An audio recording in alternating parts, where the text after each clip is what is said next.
تبارك الذي نزل الفرقان على عبده ليكون للعالمين نذيرا.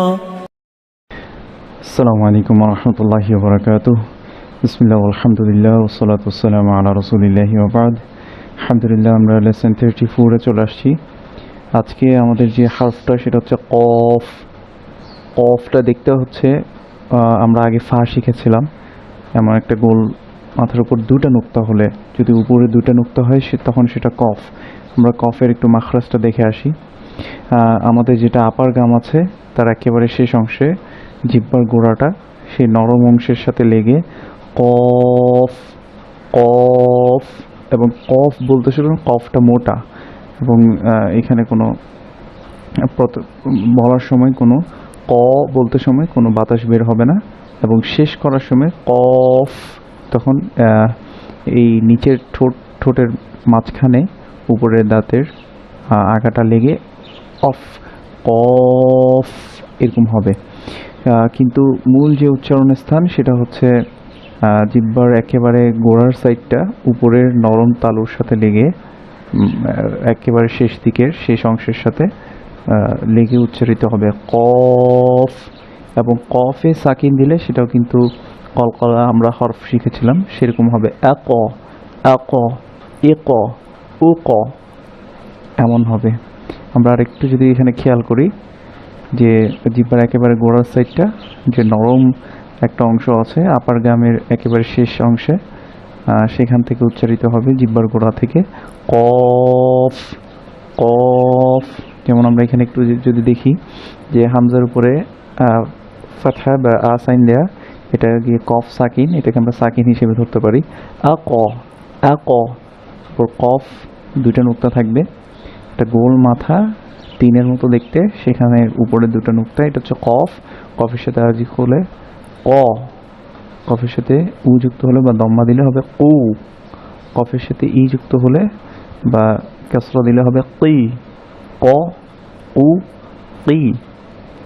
ওকে, এরপর আমরা বইয়ে চলে যাই। তাহলে তিনের মতো দেখতে, তার উপরে দুটো নুক্তা, এটা হচ্ছে কফ। কফের সাথে ফাতহা দিলে বা আ যুক্ত হলে হবে ক ক। আর এটা যদি সংযুক্ত অক্ষরে আসে বা প্রথম দিকে আসে তখন একটা গোল মাথার উপরে দুটো নুক্তা হবে শুধু ক। ওকে, আমরা এরপরে চলে যাই যে একটা দাগের নিচে একটা নুক্তা, এটা বা এর সাথে আ যুক্ত করা, ফাতহা দিয়া, ফাতহার বামে খালি আলিফ আছে সেজন্য এটা এক আলিফ মাদ হবে বে। কফের সাথে ইন যুক্ত করা কিন বাকিন বাকিন।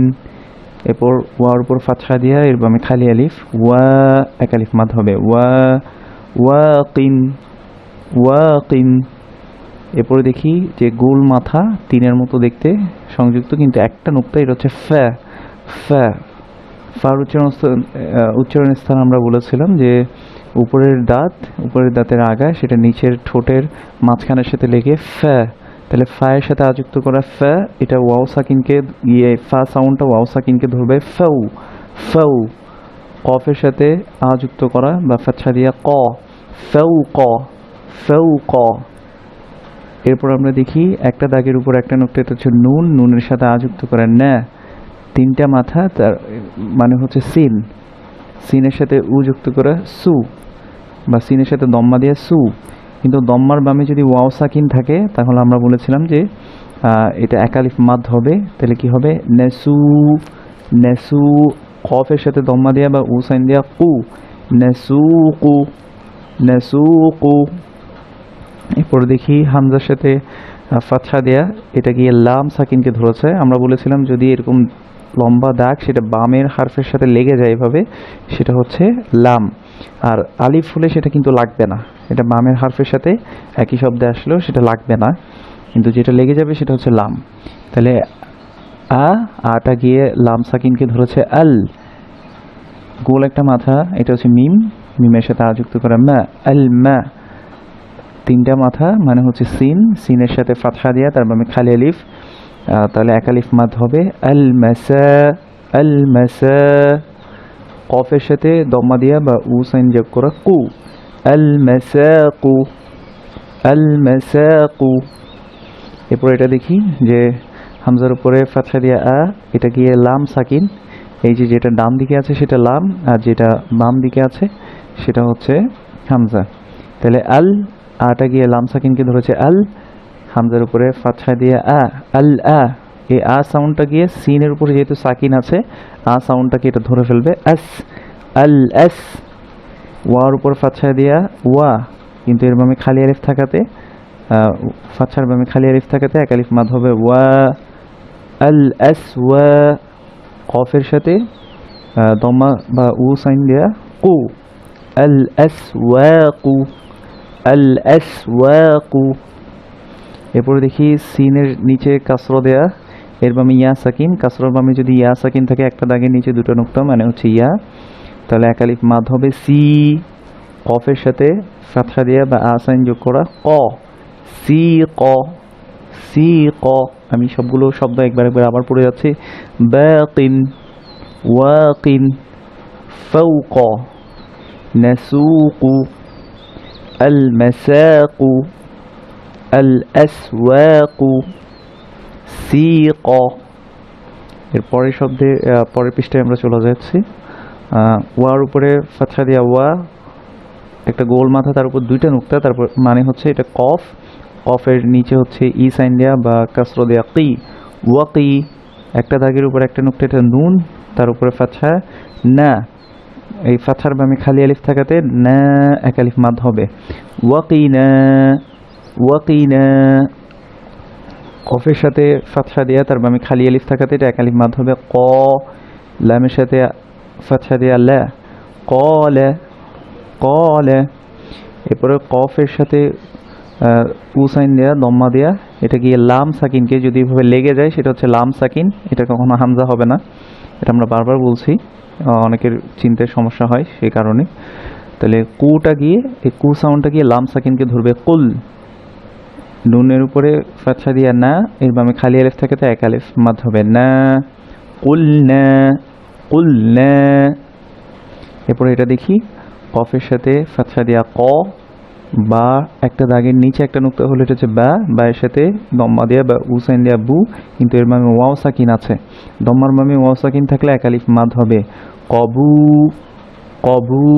মনে রাখবো কা বলে এটাকে কিন্তু কা বলা যাবে না, এটাকে ক বলতে হবে, কবু। লামের উপরে দম্মাথান লুন বা উন সাইন দিয়া লুন, কবুলুন, কবুলুন। এরপরে দেখি কফের সাথে ফাতহা দিয়া ক, এটা গিয়ে বা সাকিনকে ধরেছে। আমরা বলেছিলাম যে বা সাকিন হচ্ছে কলকলার শব্দ, অর্থাৎ সাউন্ডটা রিভার্ভ হবে, তাহলে কি হবে কবে, কবে। ল্যামের সাথে আ যুক্ত করে বা ফাতহা দিয়া লা, কবে লা, কবে লা, তাহলে কবে, কবে, এটা বাটা কলকলা হবে কবে লা। ক, একটা দাগের উপর দুইটা নুক্তা, এটা হচ্ছে ত্যা। মনে রাখতে হবে কফের মাথা গোল হবে তিনের মতো, আর দেখেন তারে তাই কোনো কিন্তু গোল মাথা নেই, তাহলে একটা দাগের উপরে দুটা নুক্তা, এটা হচ্ছে ত্যা। কফের সাথে আযুক্ত করা ক, তার সাথে আযুক্ত করা ত্যা, ক ত্যা। ল্যামের সাথে আযুক্ত করা লা, কতালা, কতালা, কোথাও কোনো মাদ হবে না। হামজার উপরে ফাতহা দিয়া, এটা লাম সাকিনকে কি ধরেছে আল। কফের সাথে এই যে গোল মাথার উপরে দুটা নুক্তা, এটাই কিন্তু কফ, কফের উপরে হচ্ছে দম্মা বা উ সাইন দিয়া আল কু, আল কু। এই কু সাউন্ডটা গিয়ে র সাকিনকে ধরবে, র এর উপরে যেহেতু সাকিন আছে, আল কুর, আল কুর। র সাকিনের আগে যেহেতু দম্মা আছে সেজন্য রটা একটু মোটা হবে, ভারী ধরনের হবে, আল কুর, আল কুর। তারপরে এটা আমরা আগে বলেছিলাম যে হামজা, তার বামে একটা খালি আলিফ আছে, এটা এক আলিফ মাদ হবে কুর আ, আল কুর আ। নুনের সাথে উ যুক্ত করা নু, আল কুর আনু, আল কুর আনু। এরপর আমরা দেখি কফের সাথে আ যুক্ত করা, এটা গিয়ে লাম সাকিনকে ধরেছে, তাহলে ক সাউন্ডটা গিয়ে লাম সাকিনকে ধরবে কল, বার সাথে উন যুক্ত করা বুন, কল বুন, কল বুন। এরপরে দেখি হামজার উপরে ফাতহা দিয়া বা আ সাইন দিয়া আ, এটা গিয়ে কফ সাকিনকে ধরেছে। আমরা বলেছিলাম কফ সাকিন এটা হচ্ছে কলকলার শব্দ, বা যেমন কলকলা, দাল যেমন কলকলার শব্দ ছিল, ঠিক একইভাবে কফ হচ্ছে কলকলা, কিন্তু এটা কলকলাটা উপরের দিকে হবে, আ ক, বায়ের সময় ছিল আবে, কিন্তু এটা হবে আক, আক। তারপর লামের উপরে ফাতহা দিয়া লা, কিন্তু এর মামে খালি আলিফ থাকাতে এক আলিফ মাদ হবে। আকলা, আকলা। মিমের সাথে উন যুক্ত করা মুন, আকলামুন। মনে রাখতে হবে এটা আকলামুন পড়া যাবে না, এটা পড়তে হবে আক, আকলামুন। এরপর এখানে দেখি কফের সাথে উযুক্ত করা কু, এটা গিয়ে ওয়াও তাসদীদ যেহেতু আছে, তার মানে এখানে একটা লুকায়িত সাকিন আছে, কৌ, কৌ ধরবে। তারপর ওয়ার উপরে ফাতহা বা আসাইন দেয়া ওয়া, কৌয়া, কৌয়া। এটা তা, গোল একটা ইয়া, তার উপর দুইটা নুক্তা হলে এটা তা, তার নিচে কাসরাতান বা ইন যুক্ত করা তিন, কৌয়াতিন, কৌয়াতিন।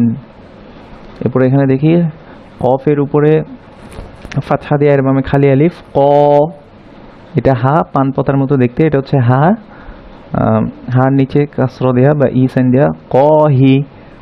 রর উপরে দম্মা, এর বামে ওয়াও সাকিন, দম্মার বামে ওয়াও সাকিন থাকলে এক আলিফ মাদ হবে রু, কহিরু। নুনের উপরে ফাতহা না, কহিরুনা, তাহলে কতে এক আলিফ মাদ, রুতে এক আলিফ মাদ, কহিরুনা। এরপরে দেখি হামজা, তার উপরে ফাতহা, এটা কি লাম সাকিনকে ধরেছে আল।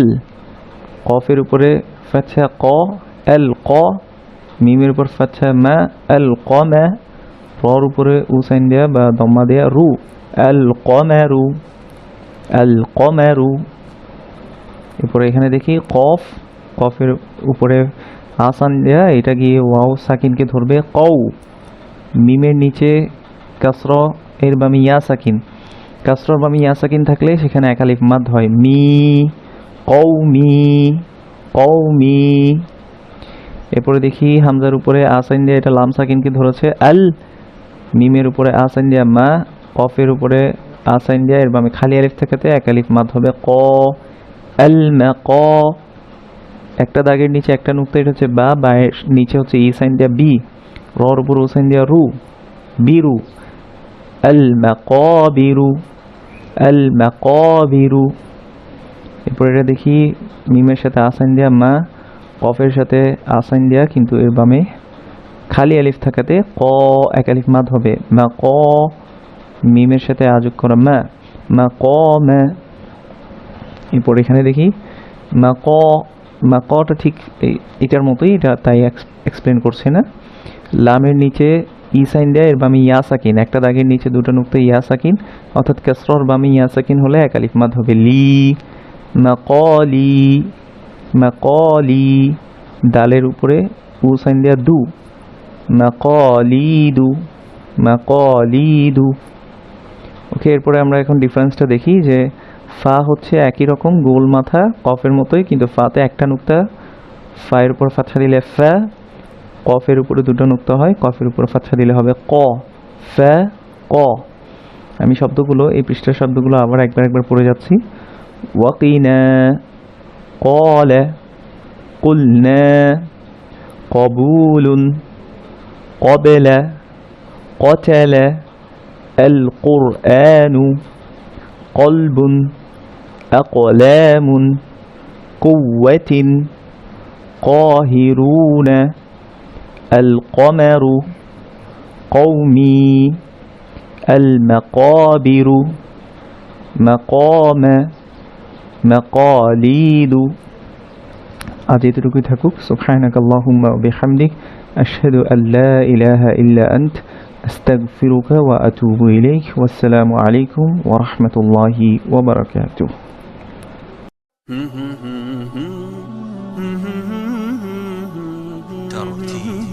ترتيل